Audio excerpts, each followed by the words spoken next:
But you mentioned you're in a particular gear, like that one, this one right here. The second gear, okay. Sure. And when I'm climbing, when I apply a lot of torque, I notice that it kind of stutters, like it wants to shift or it just skips something.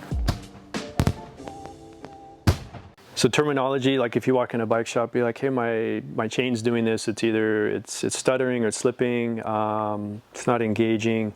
There's two things that could be happening. The chain could be wanting to jump from one gear to the other. So that'd be more of like a cable adjustment or derailleur adjustment, creating tension or releasing tension to get the derailleur to make the chain stay on one gear.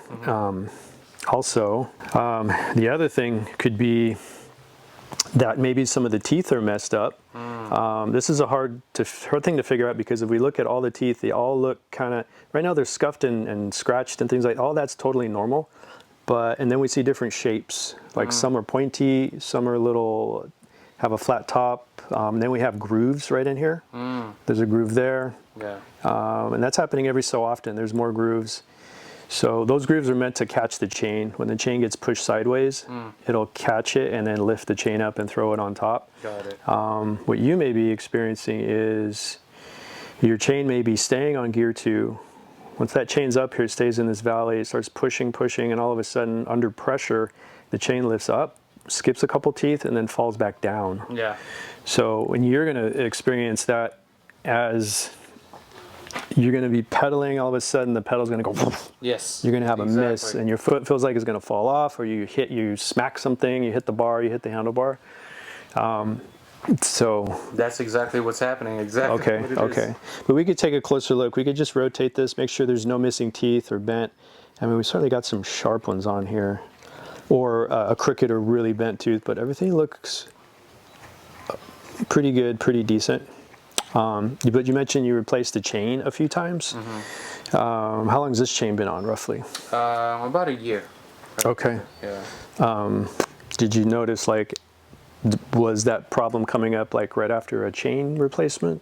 No, actually it was okay until my previous ride. That's when it started happening again. I'm like, oh no, I thought we had it fixed, or I adjusted something here with it. I just watched a bunch of YouTube and I couldn't figure it out, so yeah, here I am now. Okay, cool. This is a really good, it's one of those funky things that happens, and we got to figure out what it is. So start doing a process of elimination. So we can check your chain. We can check if it has any wear. To me, the chain is like the oil in your car. We replace it when we're supposed to. It's going to keep up the condition of whatever it's touching, which is your gears here, and then the front gear up in front. So we're going to use a chain checker. Pretty inexpensive tool. This is the Park tool CC4. Okay.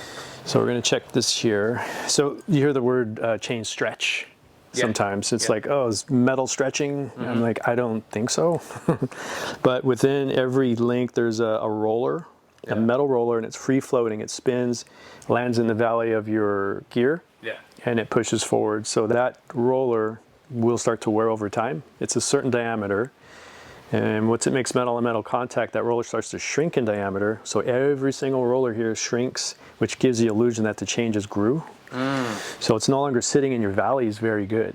So then it wants to maybe jump and slip. Usually under pressure, you're either standing and torquing or like sprinting, or you're going uphill. So we're going to apply this. We're going to stick this in the wider plate. So first one goes in, second one goes in, and then I'm going to pinch and create tension, and then I'm going to gently walk the tip into the chain, and it's actually kind of stopping right about there, but you give that a feel. So you want it all the way in, and then so right there it's stopping there. So it's not going through, it's not protruding out the bottom. So I'd say the chain has good life. The rollers are still in good shape, a lot of good material. If it dropped in, depending how far it dropped in, if it dropped in halfway, we'll say it's halfway worn. If it went in all the way, then it's 0.75 time to replace it. Okay. The fact that, that this didn't happen right away once you changed it, we could still have something wearing out. Maybe our gears here are wearing out. So every time we replace the chain when we're supposed to, it's going to prolong the life of the gears. If we leave the chain on too long, we went way past its recommendation, that's when your favorite gear, in this case it might be number 2, Yeah. starts to wear. Those valleys get a little deeper. Makes sense. And then that roller doesn't want to sit in the valley very good, and it starts to lift and slip and jump over under heavy pressure. That's happening. Yeah. And we can also go through shifting just to, we're going to do all these checks we're going to second check it, third check it for whatever we need to do. All right, stay tuned for the next episode. We are going to be test riding out in the street, watch out for cars, and putting the chain and gears through its paces the best we can. Try to basically flush out that problem Rapha is experiencing.